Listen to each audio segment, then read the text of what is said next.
Hall & Wilcox acknowledges the traditional custodians of the lands on which this podcast is recorded. We pay our respects to their elders, past and present, and to all First Nations people joining us today.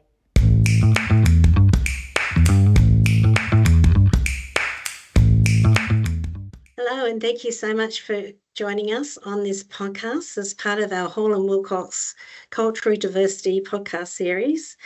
This podcast is really about connecting better and understanding our clients from a cultural diversity point of view, and also providing value adds to our clients, how we can make their businesses easier and providing more legal services more seamlessly than before.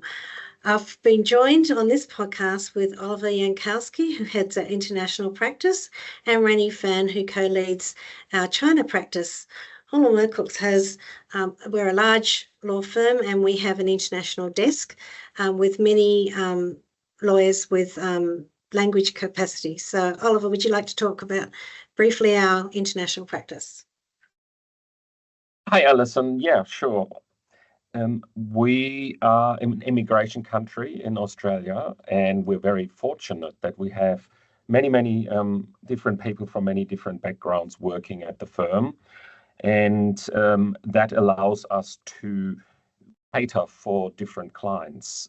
Our real core strength are our China practice, which Rennie will talk about in a bit, and our German/European practice. And we have, focusing on the European practice, we have 5 dual qualified German lawyers that work for us. So we're lawyers in a civil law jurisdiction, but then we're lawyers in Australia as well in the common law jurisdiction. So when we talk about cultural diversity, one thing is, of course, the language that helps, but it is much broader than that. It is not just the language. It is things like being aware that things are being done differently in different countries, right? There are different public holidays, there are different customs, and all of that. To be aware of that, all of that helps when servicing clients, Alison. So do you want to talk a bit about your background and your qualifications and helping European clients?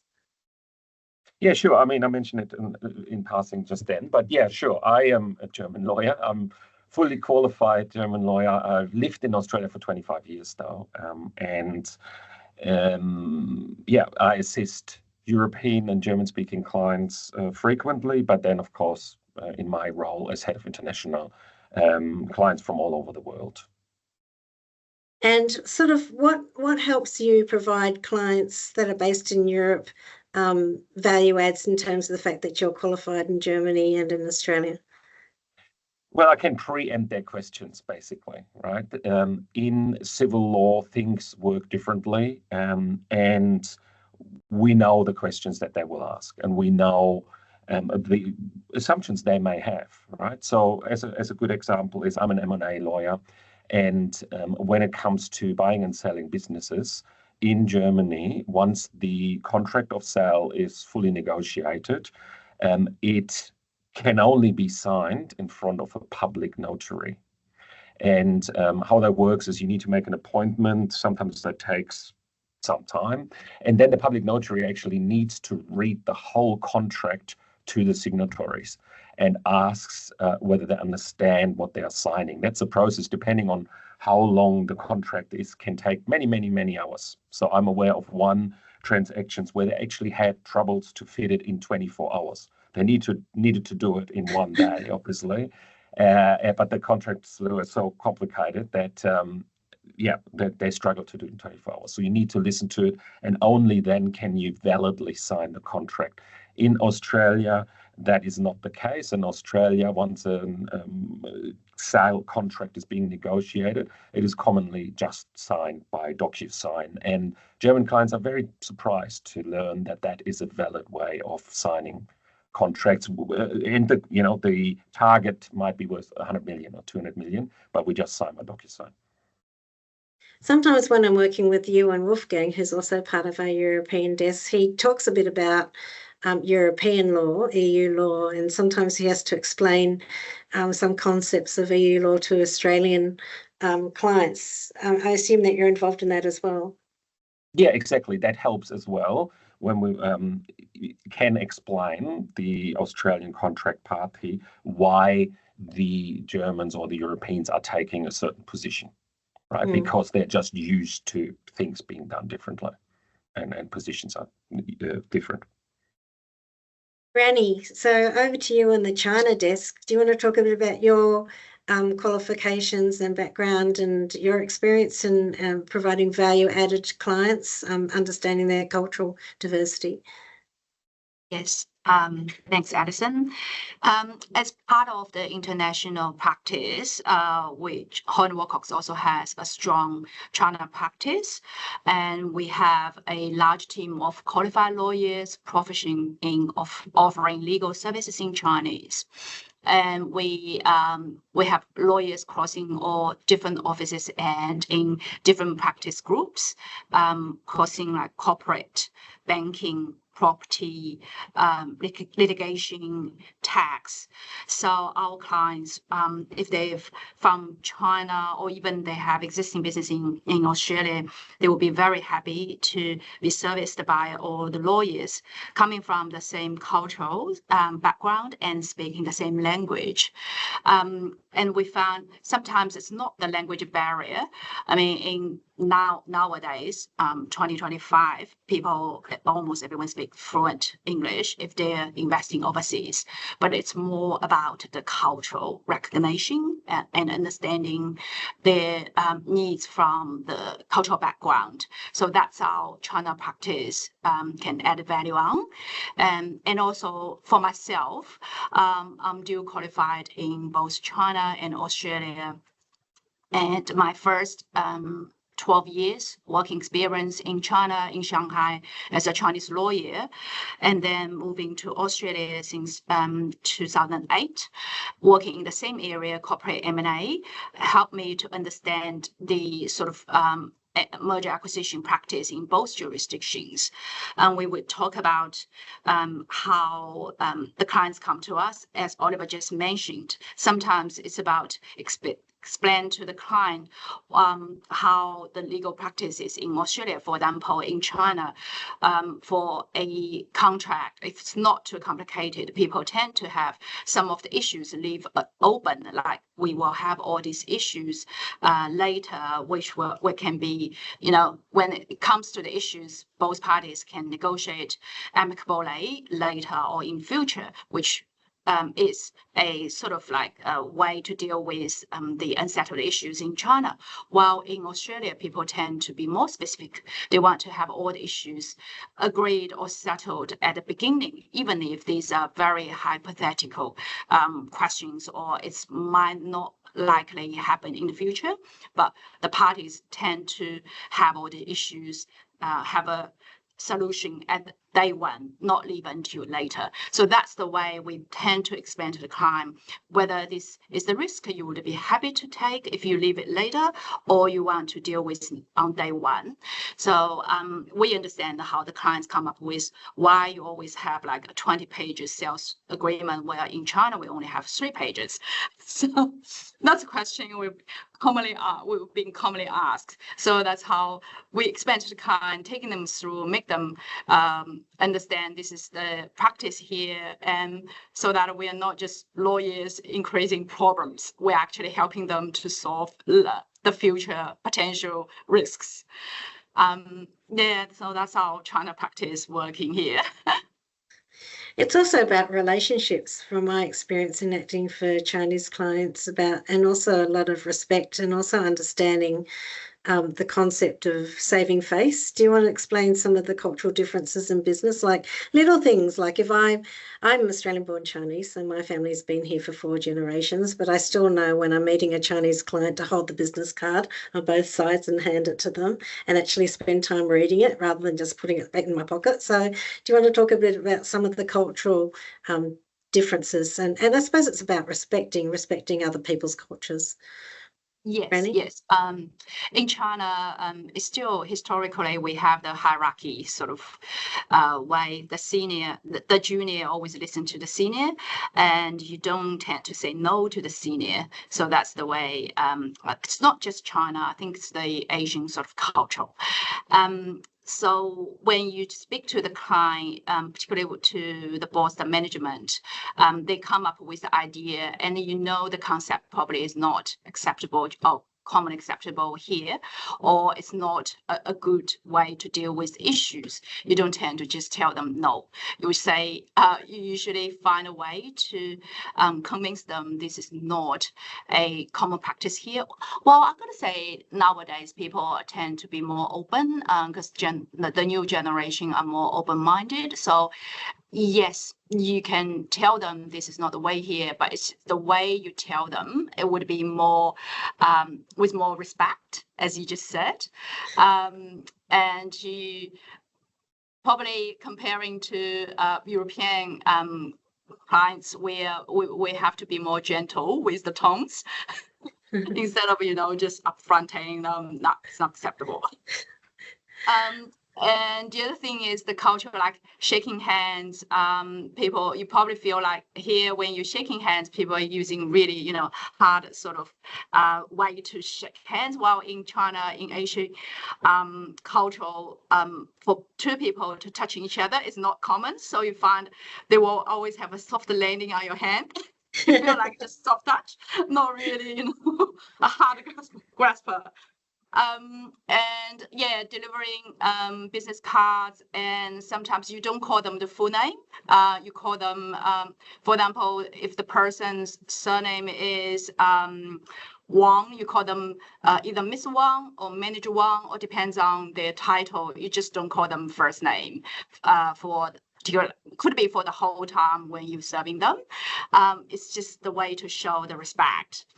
Other cultural things you would say is like for Chinese New Year, you always try to send out all the bills probably a week before Chinese New Year. You don't tend to send them invoices during Chinese New Year's. That's something people don't like to see.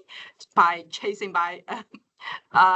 lawyers for their fees is not something they like to see during the Chinese New Year. Yeah, that's all the cultural things. In addition to that, I think for us to build up relationship with Chinese clients, it's probably a long run, because we start with the trust, as you say. By building up the trust with Chinese clients and us, we need to spend more time, contribute more time and effort to sort of liaising with them, probably give them a few meetings. They tend to have in-person meetings if they can make it, or phone calls, give a bit advice at the beginning so that they can test whether you are the right firm, right lawyer, right partners that are the like work with before they start engaging us. And it's very common for us to be sort of liaising with the same contact for a couple of years, and then until end of the day they give us a job, which could be big or small. But then once they start using us, they will have kind of like a royalty for a period of time until if they find someone else, or they got another, Chinese law firm like us, but which is very rare in the market, I gotta say. I know. So, I find that also with German clients too. I tend to say Mr. And then the surname a lot more. They're a bit more formal, aren't they, Oliver? Yes, they are, Alison. That's right. It is considered impolite to call someone with the first name that you don't know well. So yes, always on the side of caution, and call them Mr. or Mrs. And then the second name. They might offer you saying, we're an international context, we're used to that, let's just all call ourselves with the first name, but it needs to sort of come from them. And the other thing with German clients is they're sometimes considered rude because they're so direct. They really say what they mean, which is good if you're used to it because you really know what they're thinking, but which can be quite challenging for people that are not used to that frankness or that directness. Yes. And Rani, can you talk a bit about the work that we do in terms of Foreign Investment Review Board work with clients coming in? Yes, from my practice, I'm doing private merger acquisitions and regulatory approval, as you just mentioned, the Foreign Investment Review Board approval. So I do quite a lot of legal due diligence, transaction documents, and completion work for our clients to acquire Australian business or Australian assets. At the moment, we're working on a few matters where the clients are interested in acquiring either shares or units in Australian entities. And we will help the clients to understand legal structure in Australia. For example, trust is not well used in China, particularly in mainland China. It's not a legal form. So we help the clients to understand how the trust is set in Australia, what sort of legal documentation you tend to see, and why you wouldn't be able to find the registration information of a trust because it's not legal requirement to register trust here. So this is the difference we really we educate the client to start with. The other thing is security interest in Australia. The security interest is in various types. While in China it's very simple. It's just mortgage registration. Previous over anything. So in Australia we have GSA mortgage, we have all the other types of security interests, which the Chinese clients might have no clue. So we always help them to understand the structure here. From a personal point of view, how do you, sort of from your personal stories, do you have anything to share about, coming from overseas and coming to Australia and, experiencing cultural diversity particularly in relation to your legal practice, either of you? I think you need to spend time to observe and to learn, right? If you've only lived in one country and you're used to one culture, it is an eye-opener once you're getting exposed to all the different cultures. But yeah, you actually need to learn and you need to ask questions and be mindful. Yeah. So I think for the cultural differences, in China, everything moves really fast. And more and more now Chinese companies tend to use lawyers and it's still developing. It's not every deal involves a lawyer. So while in Australia, we tend to have more lawyers working on every deal regardless of size. So when clients come in, they might say, "Oh, this is a small deal, so simple. Can you get it in within 2 days? We don't need to review this part. We already negotiated the commercial terms. Don't even bother to look at the terms. We need to spend time educate the clients." Not the case. And it's very common in Australia to have litigations. People don't tend to just sit down negotiating amicably on and settle the issues. We need to have all these issues dealt with from day one. So this is the kind of things we always encounter for cultural difference, and we will always sit down with the client to help them to start with their business in Australia. And the final question for both of you, do you have any advice for young lawyers that want to do international work? Oliver? Yes, so we are an Australian-only firm. We only have offices in Australia. We have 8 offices, and we're one of the leading independent firms. You can get as a junior lawyer involved in the projects that are international projects, but then we also have a network of friendly firms around the world that we work with regularly, and that's possible to spend some time in the office of overseas and overseas secondments we offer as well. Rani? Yeah. For lawyer working on China practice matters, we don't really expect the lawyers be fluent Chinese or any other Asian languages. Like I said, language barrier is not an issue anymore. It's more the cultural understanding. You respect the culture, you have the passionate working with overseas clients, and just mindful there's time difference between China and Australia. So sometimes you might be expected to work beyond working hours because of time difference. I think But all it's of just China is one time zone. That's really handy, Rennie. Yeah, that's right. That's right. I think it's just being really curious and also being respectful and asking questions and just putting your hand up and saying, you know, I'm really interested in, you know, I'm from a Greek background, or I'm from a Chinese background, or from a UK background, and I just want to get involved in doing international work. That's right. So, Putting up your hands and let us know.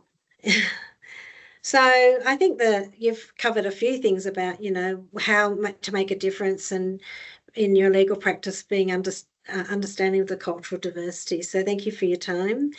Thanks for joining our conversation today. Please feel free to connect with us on LinkedIn. And if you like today's episode, please rate, review, or follow our podcast wherever you get your podcasts.